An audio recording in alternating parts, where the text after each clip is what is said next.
Okay, so last week, production assistant Holly and I went to the annual conference for the American Marketing Association St. Louis chapter. It was at Webster University, and there was this amazingly well-run conference with some great speakers. In fact, next week, I'm going to cover all of the talks and give you some key takeaways that I learned. But we decided to do something fun while we were there, and we set up a booth and we asked some of the attendees to come in and tell us what is and isn't working for them in marketing. And you know what? Some of them were actually nice enough to share that. So here's an example of mine, just so you get an idea of what you're in for.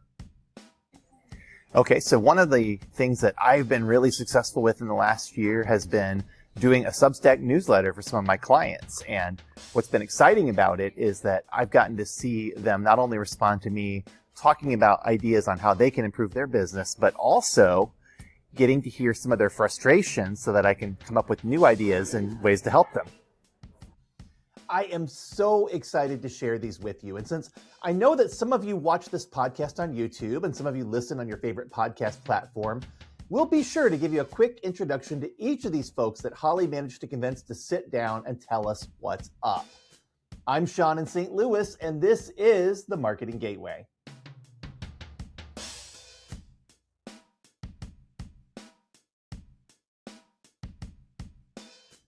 Let's start off hearing from our fearless event MC, Keisha Mabry-Haymore, who kept the energy going all day long. She's a certified AI educator, author, tech leader, and community builder who works with companies like Google and Verizon and higher education institutions, and also speaks all over the place. Hey friends, so for me, what works with marketing is just truly being yourself. And I know that is so cliche and people say it all the time, but take me. I am a mini kid, okay? And when I say that, I mean I have this little bitty voice and it's so squeaky. And for the longest, I was so scared to share it because I thought I sounded like a 3-year-old. But guess what? That is my thing. And so leaning more into who I am, this mini kid in this human adult body, has really been the thing that has set me apart. So truly be yourself. Bring your authentic, squeaky voice, because that's going to set you apart from the rest. Good luck! Here's Amanda Chamov, one of our awesome conference speakers, who spoke about how to make events engaging.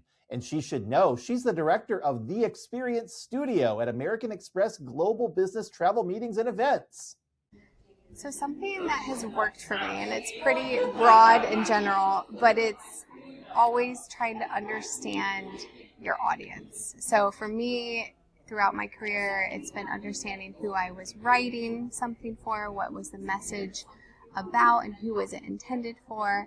And now as a creative events leader, leading a team of producers and creative strategists and event planners, my goal is to always understand who is going to be in the room, who's the audience that's coming to the event, and that's the most important thing. So I will say, just very generally, that's what's worked for me, and that's a blanket statement throughout my career, whether it's been marketing, writing, communications, doing ads, even crafting speeches or creating amazing events and experiences. It's always understanding who the audience is.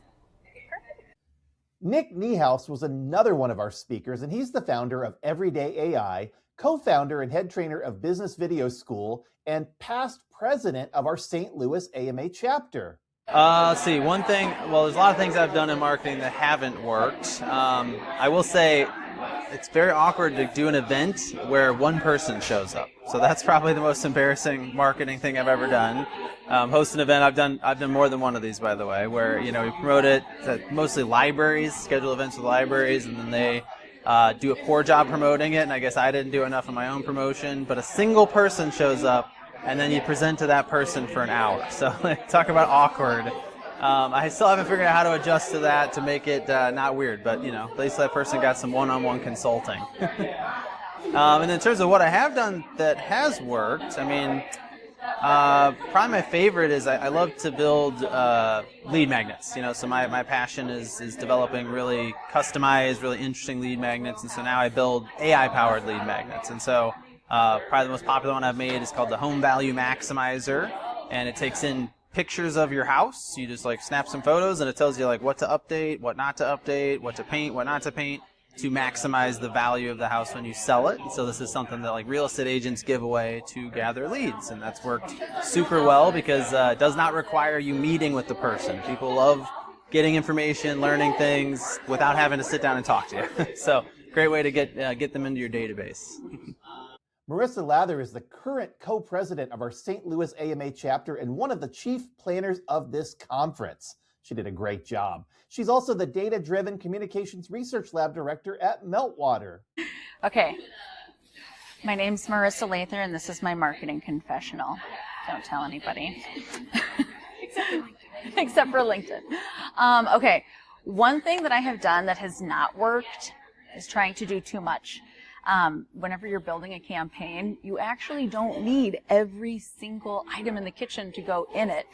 It's more just about figuring out what's going to drive the most impact. And then,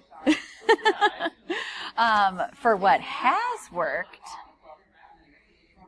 when I think about what has really worked, it's really about aligning my campaigns from the beginning and baking planning in, baking measurement in. When you can sit down and strategize, it's not going to ever go perfectly according to plan, but knowing that and having it on paper and knowing what you're aiming for, what is your North Star, that's going to help you as you're building every other asset. So if you know what you're aiming for, you're building that into your strategy, that is something that has always worked for me. Ryan Green was one of our first speakers of the day, and fans of the Marketing Gateway are sure to recognize him from his great episode a few weeks back. He's the founder and chief media officer at The Last Splash. So my name is Ryan Green. I'm the founder of The Last Splash, and marketing in 2026 has been very interesting. One of the things that has actually ended up working out more recently than I can ever remember is listening to the voice of the consumer and talking to them. So this is qualitative research. Being able to really use methods to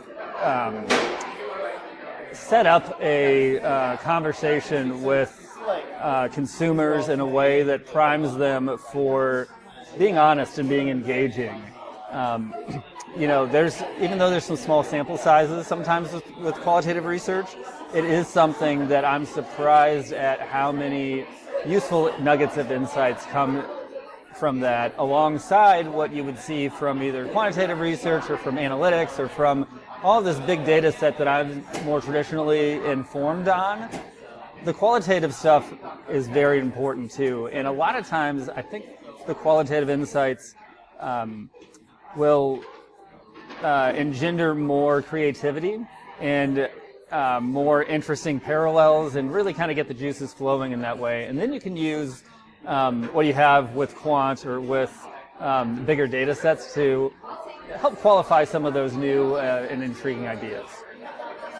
Olivia Roberts took a moment to share her thoughts too. She's a solution specialist at Black Raven AFC. Something that has worked for me in marketing is up-leveling my headshots. Shout out to Stephanie Zettel for the amazing headshots. That's definitely helped boost my profile on LinkedIn to help get me new opportunities and make new connections. And then something that hasn't worked for me in marketing is over-relying on AI. It's very important to have that human touch still and not just to copy and paste everything out of AI. So I'm Olivia Roberts, and this is my marketing confessional. Dr. Kyle Cobble is a regular around the AMA and also a professor to many of the students who attend our events. He's a professor of marketing at Lindenwood University. So, a couple things that have worked and a couple things that haven't worked for me. I'm a professor of marketing. I've realized that something that doesn't work for marketing is allowing people to free ride. I have a class that has many different modalities. Trying to rely on a few voices instead of bringing everybody in is a continual challenge for me and something that I continue to enjoy to do. However, one thing that does work in marketing for me is bringing in voices even that aren't part of the team to help inspire that team. So in this case, for the students, bringing in a wide variety of guest speakers can really open their eyes and get them thinking in creative ways that they otherwise would not. So those are two things that both did and did not work for me. But I'm working on the did not. Here's the amazing Brandon Toll. He was one of our first guests on the Marketing Gateway, and he's also in charge of the coffee club events for the St. Louis AMA. He's also the founder at Human Driven Understanding and Words Have Impact. All right, so something that hasn't worked for me. Without getting into too many details, I think that what I've learned hasn't worked is that what people are interested in or asking questions about is not the same thing as what people are willing to spend money on. So keeping that distinction in mind, and sure, it's good to be curious, to offer new services and things like that, but always have in mind how you're packaging those and explaining those so that people who make decisions, and particularly who holds the checkbook, will really get into what you're offering. I think that's been the biggest lesson over the past couple of years. So. Everyone was checking out Stephanie Zettel's photography booth and the awesome headshots she's done for many folks in the AMA. She's the owner and president at Zettel Photography.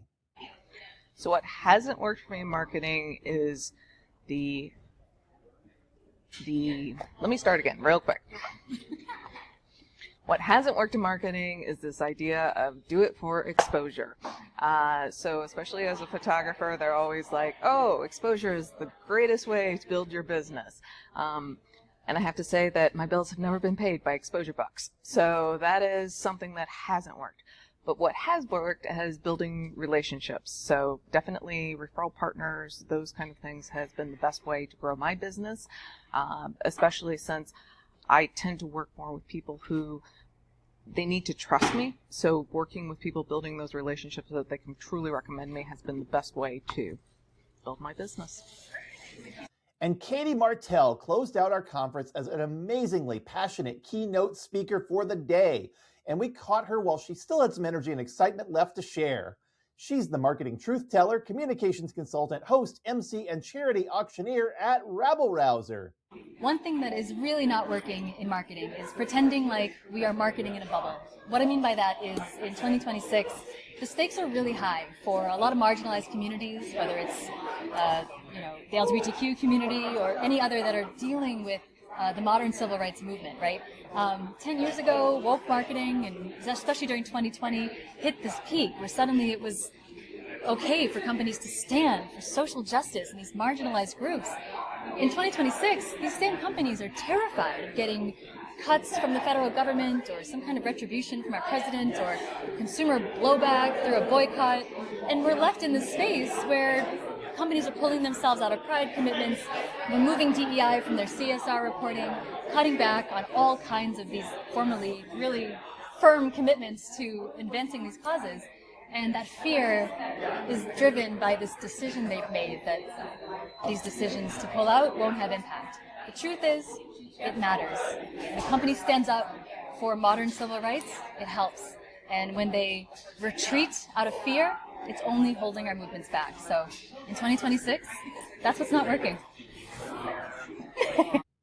I want to thank all of our conference attendees who stopped by the booth and shared their marketing confessional with us. Every one of you is a marketing mentor to all of us, and we appreciate you. And I also want to thank the conference organizers and volunteers for the incredible job they did. There are so many people who deserve to be recognized. We'll post a link to Marissa's message thanking them all in the show notes. We have an amazing marketing community in St. Louis, and it's because these folks work so hard to make it happen. And finally, a big thanks to Holly Wooten, the production assistant for the Marketing Gateway, who recorded all these videos. Holly's not on screen often, but she's a big part of this show, and we appreciate her. Next week, I'm going to take you through some of the talks from this awesome conference and share my own reactions and takeaways. I'm Sean in St. Louis. This has been the Marketing Gateway. We'll see you next time. This month, it's National Donate Life Month, and so I want to encourage you to consider registering to be an organ donor. Did you know that one organ donor can not only save up to 8 lives, but can also donate corneas that can help people with their vision? and tissue that can be made into hundreds of incredibly beneficial medical products, your gift of life can go really far in benefiting others, potentially 75 lives or more. And you might be surprised who can be a donor and what can be donated. Even people in their 70s, 80s, and 90s can be donors today. When you register to be a donor, all you're doing is saying, if I die, I want my organs and tissues to go to the people who need them. You can be confident that the doctors and nurses who are taking care of you will do everything they can to keep you alive, and it's up to them, not the people recovering the organs, to decide when you've reached a point where you cannot come back. Every now and then there's a sensational news story about a situation where the hospital got it wrong, but those cases are rare. And that's why there are so many precautions in place to ensure that donation is administered with safety, respect, transparency, and a high degree of ethical behavior. Donors are heroes and they're treated with dignity. And there's an important reason why you need to consider this.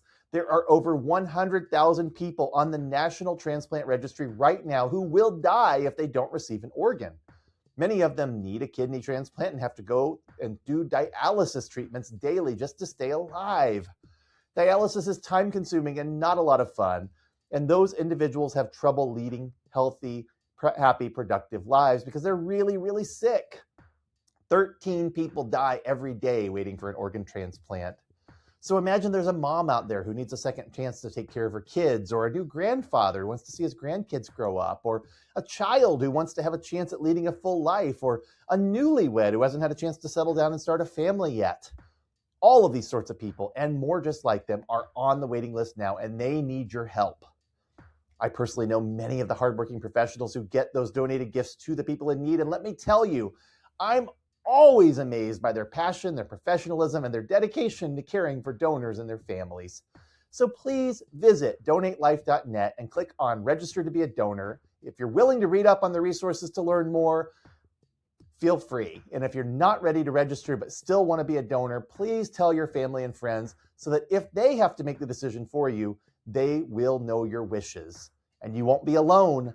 90% of Americans support organ donation.